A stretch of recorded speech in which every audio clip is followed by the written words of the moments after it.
So our next speaker today is Alar Kongats, and I'm really delighted to have him here. He's a principal of the Toronto-based practice Kongats Architects.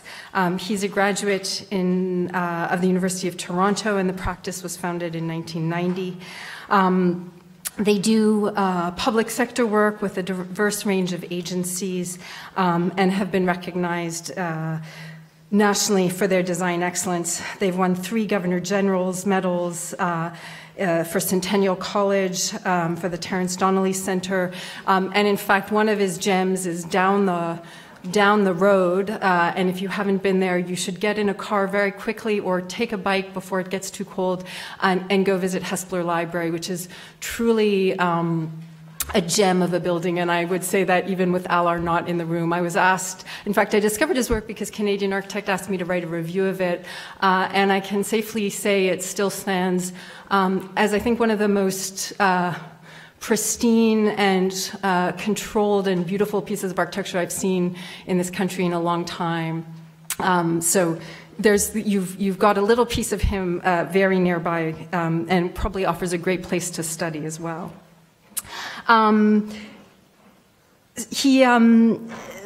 practice, one of the reasons that I asked Alar here, well, there are 2 reasons. One is that I would really unqualifiedly say that I think they're one of the best design practices in the country.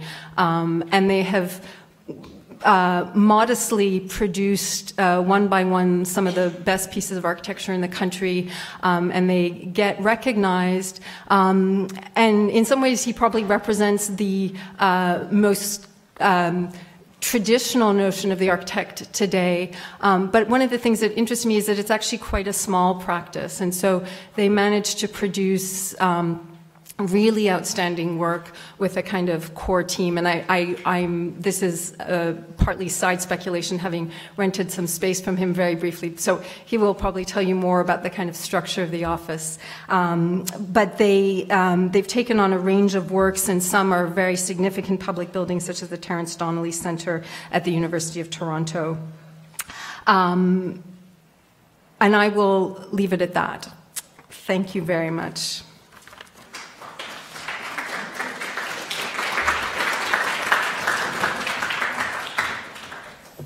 Thank you for those generous comments. I went to architecture school when I was 18. I'm probably architecture has almost been in a kind of an apprenticeship for me. It's pretty much what I've done. I worked for a number of firms with some stints in teaching, but fairly minor. It's really, the focus has been about trying to build buildings. So, and as a practice, we're quite proud of that and are kind of modest. We built so few, and we try to, again, partially from the apprenticeship sense of try to craft a building. The practice did start in 1990. It has always been a fairly small practice. Probably the biggest we've ever been is about 15 people. We vary anywhere from 6 to that amount. It's never like big firm, and we do fairly large public commissions that we compete against firms that are 100 people, even larger.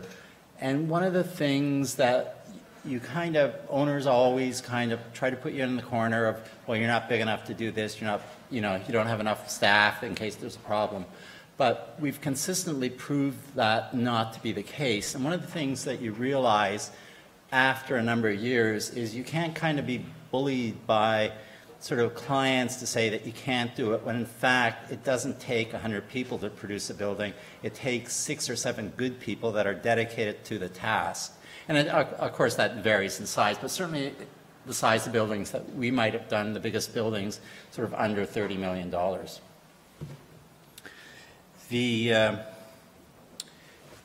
After graduation, I worked for a number of smaller firms, and I was fortunate in terms of, in those smaller firms, been given a fair bit of responsibility. For instance, when I worked for a firm, Fleming and Secord in St. Catharines, which were a fairly recognized firm in Southern Ontario at the time, It was basically a three-man office, and they had been given a courthouse to do in St. Catharines, which was probably today equates to a $50 million building. So there were basically the architect and myself in the office, plus one draftsman who really didn't work on the project. But we were asked to make a presentation, design the thing within 1 month, and present it to the Ministry of Government Services and that. So there's two people working in December, and it also happened to be over the holidays. So it was, for 1 month, it was just like studio. You just worked until the presentation. Sometime it was early in January. It was the only day I think I worked Christmas Day even. And then I worked for a larger firm in Toronto, which was Dunlop Farrow. And one of the interesting things is it did give you a kind of solid base of working on large scale, understanding the politics of those buildings, and worked on a competition for the Kitchener City Hall, which was a finalist, project for the railway lands before they became residential, a commercial building for CN Royal Trust.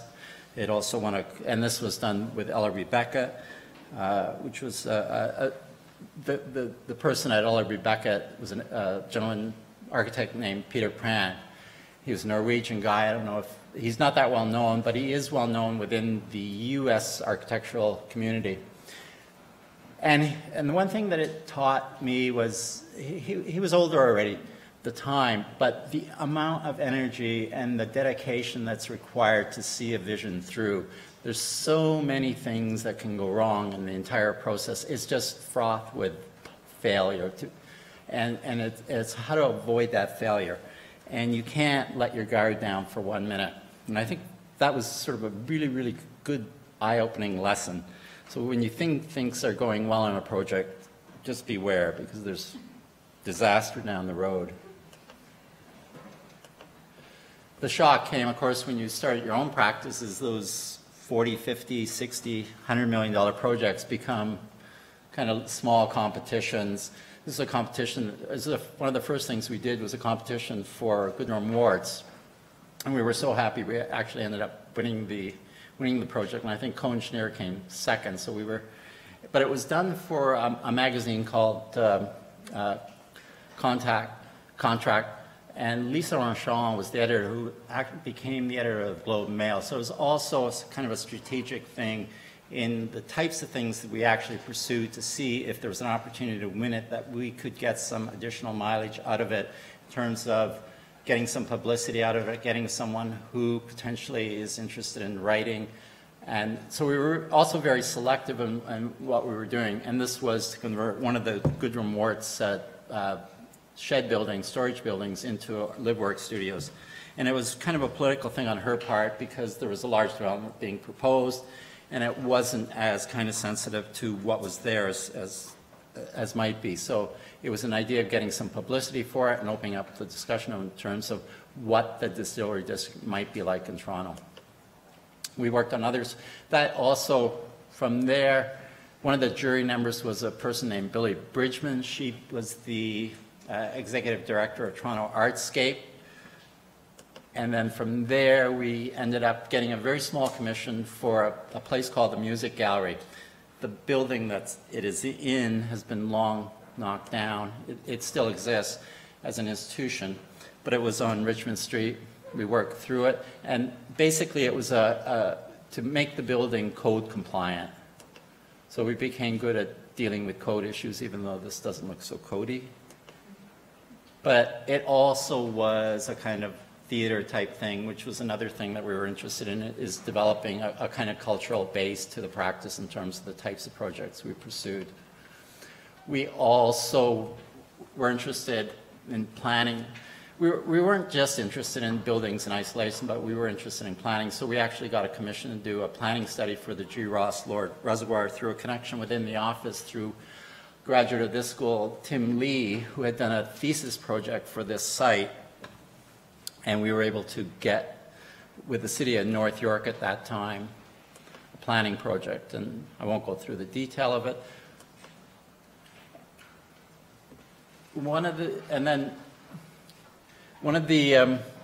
In working for Dunlop Farrow, I also working on institutional projects. We also got to know some of their clients. And it wasn't so much taking their clients, but going after a project here. This is a student center for Centennial College. It was more they were looking for a younger firm of people that would relate to the students.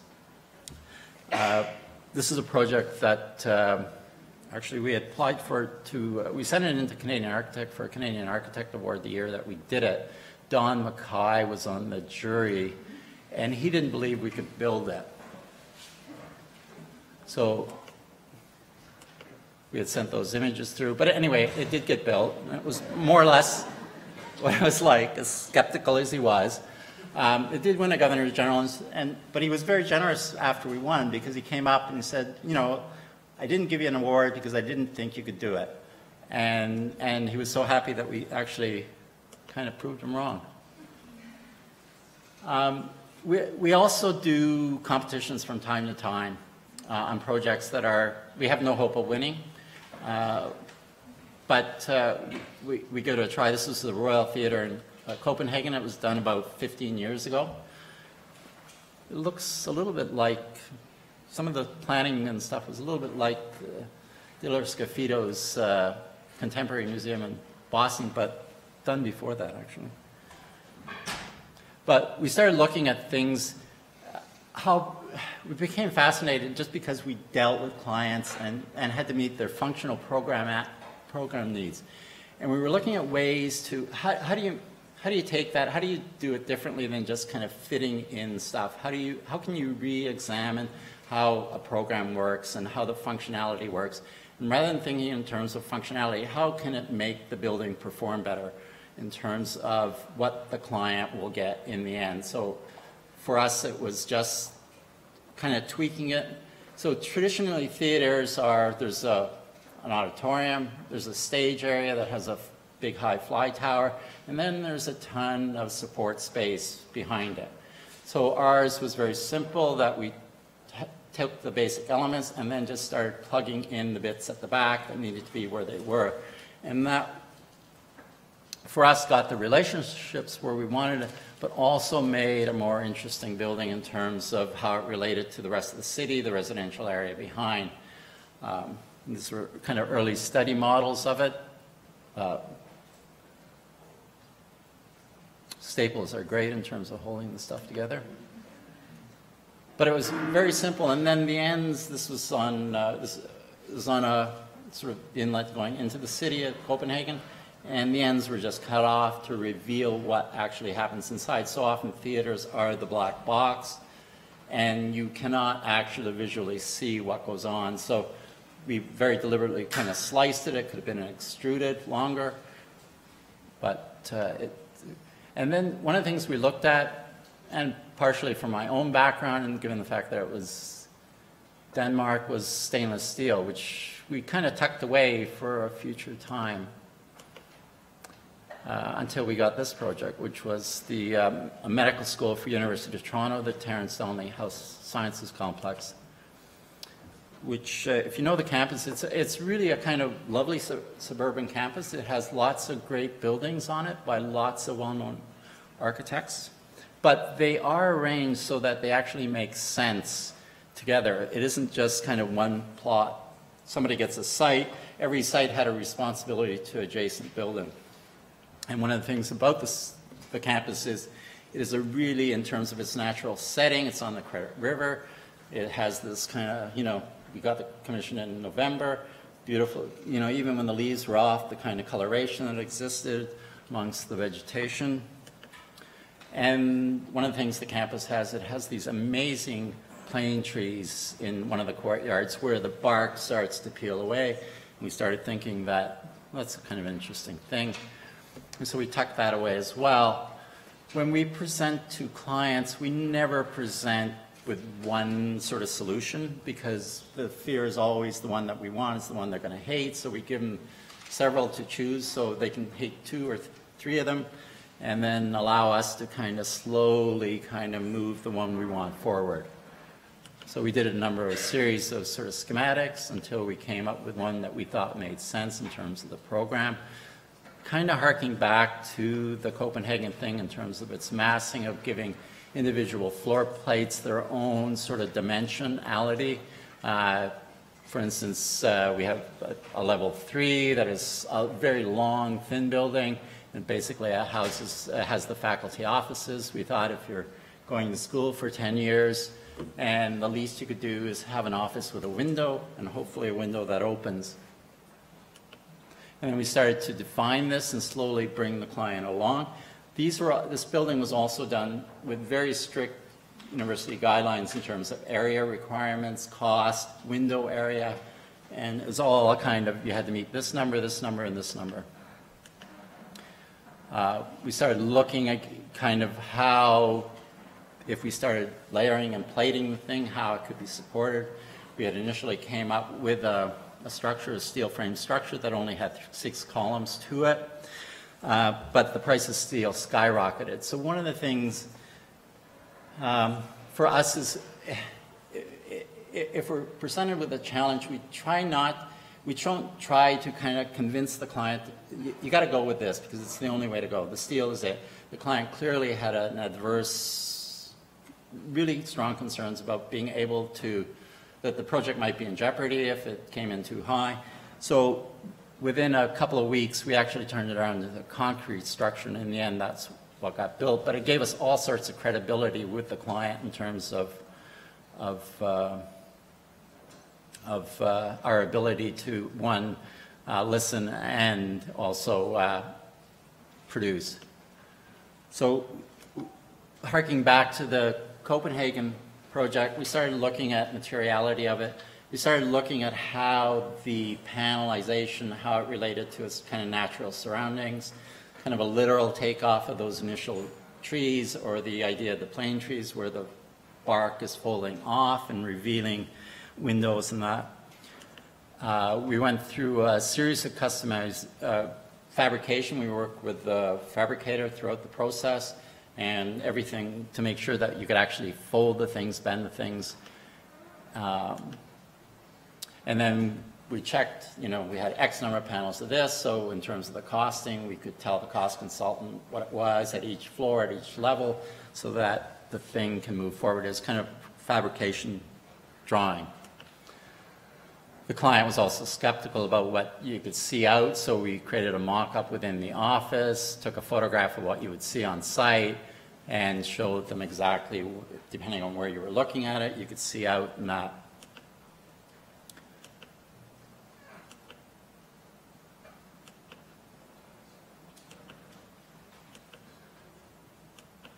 So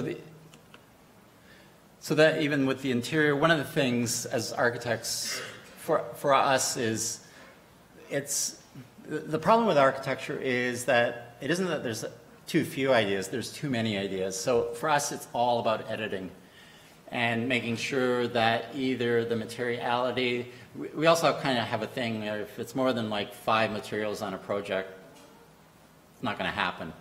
And as this, so we made the staircase was folded out of the same kind of stainless steel, only thicker, but the same principle. This is just a project for Nipissing University. It's a student center again, and it's in North Bay. And the original building was the Ron Tom building. It was done after Trent. Quite a nice campus in terms of its setting. It's been added to and a little bit sort of bastardized in some ways over the years, but still a lovely, lovely setting. The existing campus is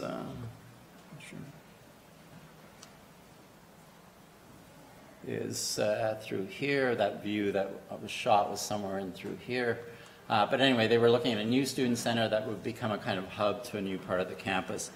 Unfortunately, one of the things that the client wanted was, and the client was the student association, it was really the administration of the student association.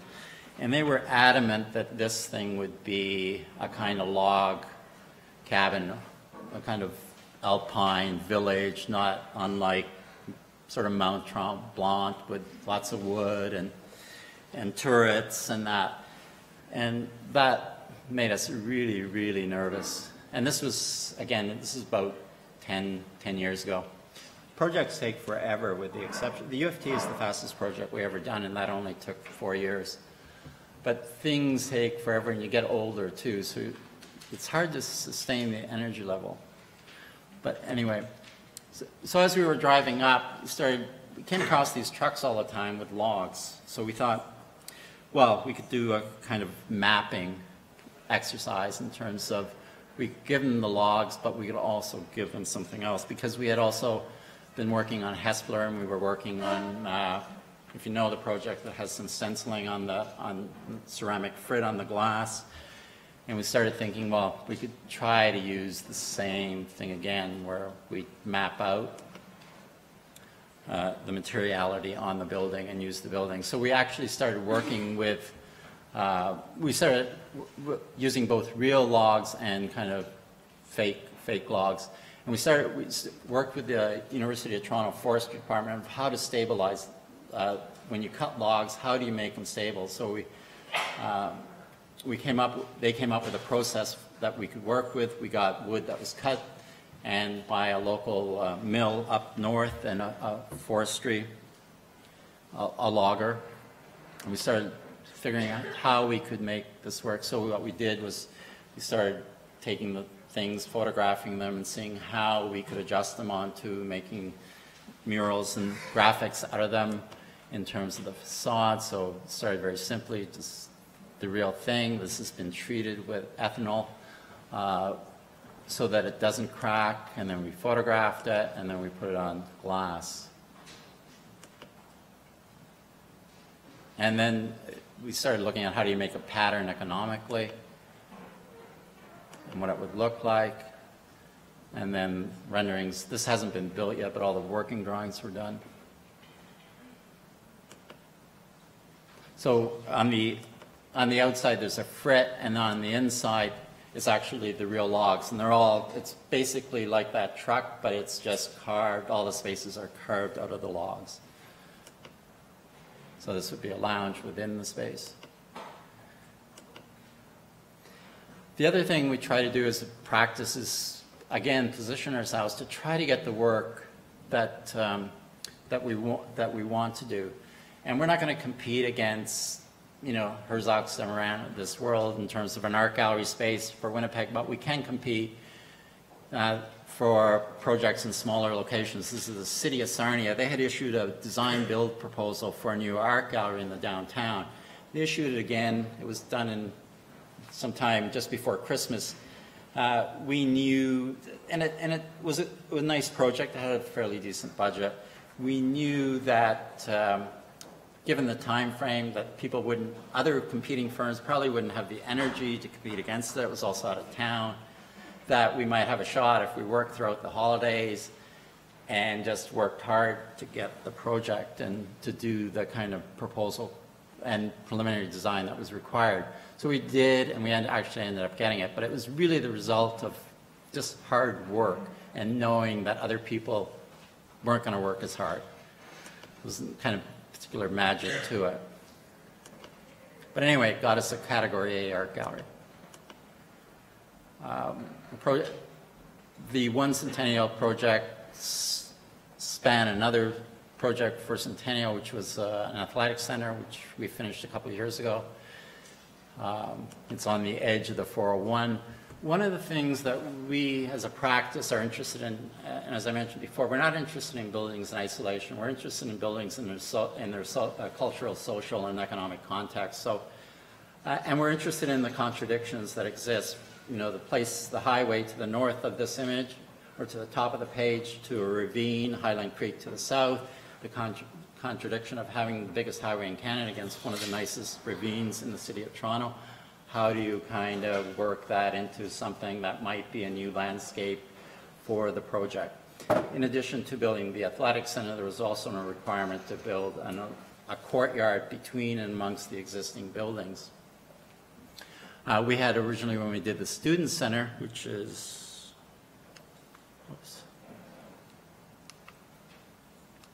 which was right here, we had done these kind of crisscross routes to doorways so that the students would have direct routes. Of course, that proved totally wrong. They walk anywhere and everywhere. So that wasn't the answer. So what we started to look at was a unified sort of layer of landscaping that students could walk everywhere, and where sort of a natural vegetation could kind of perk through a hard surface area without damaging the plant material. So that was on one side. The other side was actually trying to deal with the building and trying to come up with an image of without going, I won't go into the detail of it, but I mean, we started looking at Roman and Greek gymnasia in terms of, for those reasons. And then we started looking at how we can fabricate that into something that had the kind of strength and repetitiveness that is intrinsic to exercising, and then making sure that in the different materiality could actually fit together, so that if the glass or the concrete was produced here in Ontario, we had to get someone to make the glass. The glass is from Secursa in Spain, but the curvature and everything had to be of the same radius. So we sent samples back and forth amongst each other. And this is for not a large project, but again, it just kind of is reflective of the amount of work that has to go in to make it actually happen. This was part of the existing courtyard that existed. And so we started looking at working with pervious concrete that allowed water to run through, that you could walk across without damaging it. It would act as a filter with the sub-base so that wash off the parking lots could filter through. And before the stuff went into Highland Creek, it actually kind of filtered itself through a kind of septic system underneath the pavement. It's just images of the vegetation and pavement.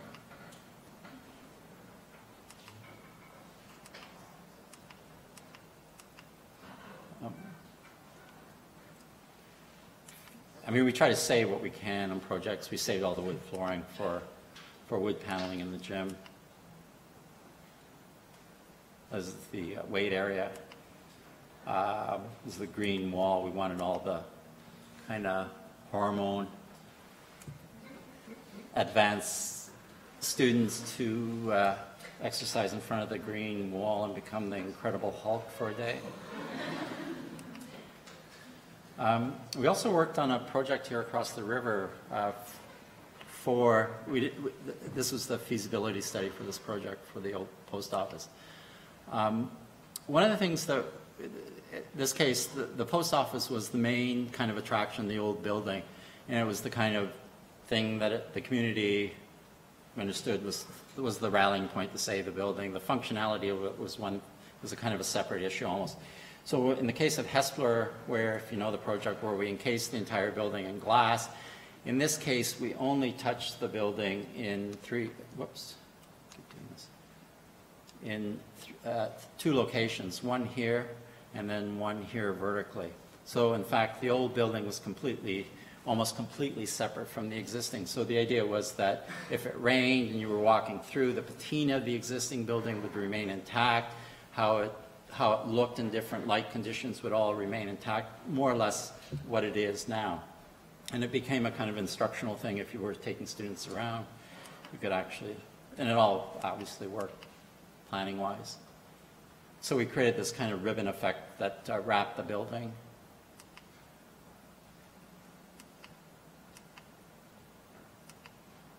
That was kind of Gothic in its own way.